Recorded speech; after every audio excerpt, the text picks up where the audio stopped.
Good afternoon, everyone. I am so excited to talk to you today because of the question that Kai brought up, as well as, Amanda chimed in, and kind of unrelated, but on the same note. This is why our group is so powerful, and this is why I want you to put your questions in the group, because I want each group to be different. I want to tailor the information to what it is that you need. Yes, there are some things that we have to cover, and there's a lot of stuff I want you to know about. But when you ask the questions specific to like your situation, chances are, number one, someone else is curious about the same thing, just like Amanda. And it keeps our group rich, like more information.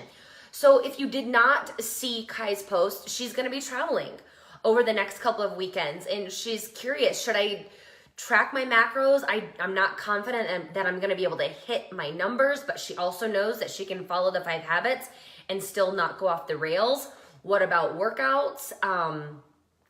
She's going to bring her bands and maybe a yoga mat, and might even have access to a gym while she's traveling. So how should she approach this? So a lot of us are going to be in this situation in the next month because of the holidays coming up, and maybe you travel for work. There's all kinds of scenarios that, bring us onto the road or that lead us to travel. Everyone's going to approach it a little bit differently. I'm going to be traveling next week as well. So I'll give you a couple of options, and I'll tell you what my plan of action is going to be, and then you will take your scenario, your goals, and figure out a plan for you. So first off, if you know you're not going to be able to hit your numbers, that's okay. Because while we might have a specific goal in mind, a couple weekends in our time together isn't going to set us back. So next week, I probably will, at least the beginning part of the week, enter in the food that I eat, just so I can kind of see how I land. I know I'm not going to hit my numbers. I'm not going to have enough access to all the protein that I want.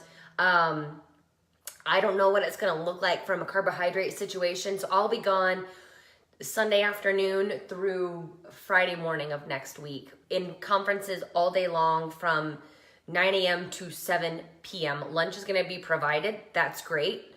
But I know I'm probably not going to hit my protein number. I'm going to try and make it work, but it's going to be challenging. What I want you to look at tracking your macros is one tool that you have. Now you have that piece of awareness. You know what your day needs to look like. You know what your meals need to look like because of tracking and because of the 5 habits. So I don't want you to stress over hitting your numbers, when you don't have total control. If you were getting ready to compete in some sort of competition where you're going to be judged based on how you look, things would be a little bit different. But we're all just trying to do the best that we can and make some improvements in perhaps our body composition and the way that we feel, the way that we look, the way that we perform. So a couple of days during our 6 weeks of not hitting your macros is totally fine. And the fact that you're already thinking about getting some workouts in, that's also fantastic. In situations like this, I want you to think about a term called adjusting the dial. What gets us into trouble is hitting the pause button. Well, I'm going to be out of town this weekend, so I'm just going to pick up where I'm leaving off on Monday. When we don't really need to push the pause button, what we need to do is adjust the dial down just a little bit. Okay, I know I'm not gonna be able to hit my macros today, but I still can focus on getting protein at each meal. I can still focus on getting vegetables in at each meal. I can still focus on getting a couple workouts in over the weekend. So do you see a difference here? We're not gonna stop simply because we don't have total control.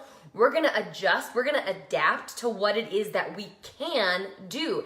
And this, my friends, this is how you make this a lifestyle. Again, tracking macros is one tool that we have. I don't want you super reliant on your numbers so that when, like yesterday, if my fitness pal goes down, you don't know what to do. Now we're in a little bit different scenario, right? Because some of us still learning are still learning how to do that. And you have the accountability piece of it. I'm looking to see how your days are panning out. But let's say you're in my monthly group and you're going nutso because you don't have MyFitnessPal available to you. That's a problem. We can't be so dependent on an app to make sure we're making the best decision possible. You need to know how to eat in order to properly reach your goals and in order to properly fuel your body. So just to bring it back home one more time here, for Kai's particular situation, follow the 5 habits and do the best that you can. Just because we don't have total control, that's not a green light to go whole hog into the other side of the spectrum. But I don't feel that that's what Kai is going to do, because she's already concerned about it. She's already thinking about it. What can we do? Plan the best that we can. Pack the snacks that we can pack into however you're traveling. If you're traveling by car, it's a lot easier. But think about it as adjusting the dial. And then Amanda chimed in, and I want to see what she said. Not going off the rails, drinking not done. I feel like. Okay, perfect. I love this, Amanda. So basically, sometimes when we go out to eat, we don't want to take the time to add it in. When we use a new recipe, we don't want to take the time to add it in. I feel you. I don't enter in recipes in MyFitnessPal. And that might be a bad example, but I also want you to find a way to make it work for you. So Amanda, I'm totally cool with this. If you're making a recipe, it's got protein in it. What does that protein look like? Does it look like the size of your palm? Maybe you just weigh the chicken part of it or whatever it is, the steak part of it. That's the most important piece of the puzzle, making sure you're getting the protein. And then if you have anything in there that is, more calorie dense, most things that are more calorie dense are fat. So if you added, what would be fat? If avocado is something easy. Did you have a half avocado in that? Or did you have a quarter of an avocado? Did you actually measure in that avocado? It becomes less important when something is less calorie dense. So if you're just gonna have a bunch more spinach leaves, who cares? It's not breaking your macro bank. But avocado, on the other hand, can break your macro bank. It can bust up your fats, it can bust up your calories like that. So be aware of what's really worth you hemming and hawing over and really getting meticulous about. If it's a new recipe that is I'm gonna use my Dijon chicken recipe for an example. When I make that out of the Kylie Fit cookbook, I weigh the chicken. The other things that are in it are Dijon mustard, not a lot going on there, apple cider vinegar, nothing going on there, a little bit of flour, I'm talking 2 tablespoons for the entire recipe, and some scallions, and chicken broth. There's not a lot that needs to be worried about in there. I don't enter in that stuff. I just put in how much chicken I eat.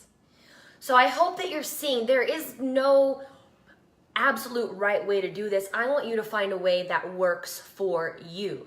If your goal was to step on stage in a couple weeks, then things would have to be a little bit different, but that's not anybody's goal in this group, right? It all comes back to you knowing what it is you're trying to achieve. And then once you know what you're trying to achieve, setting yourself up for success accordingly, making sure that when we get into these situations where we don't have total control, we're not just stopping because we don't have control, but rather we are adjusting the dial. So that's my 2 cents on that. When it comes to workouts, do what you can, right? This is the time of year we're gonna have to be doing the best that we can with our workouts. They might start to look a little bit different, but that way, when you're not traveling, when you are at home, try and keep as much of a structure as you can, so that when you have a little bit more variability on the weekend, it's not such a big deal. So Kai, thank you so much for bringing this up. I hope this answers your question, because it's not really black or white. We have to figure out how to navigate this situation for our own personal development. What's going to work for me? What is most important to me? What is my goal? And just remember that. Don't push the pause button, rather adjust the dial. So please keep questions like this coming, because it's what makes our group so rich. And if you're wondering it, chances are somebody else is wondering it. So keep those questions coming. You guys have an awesome afternoon, and I will talk to you soon.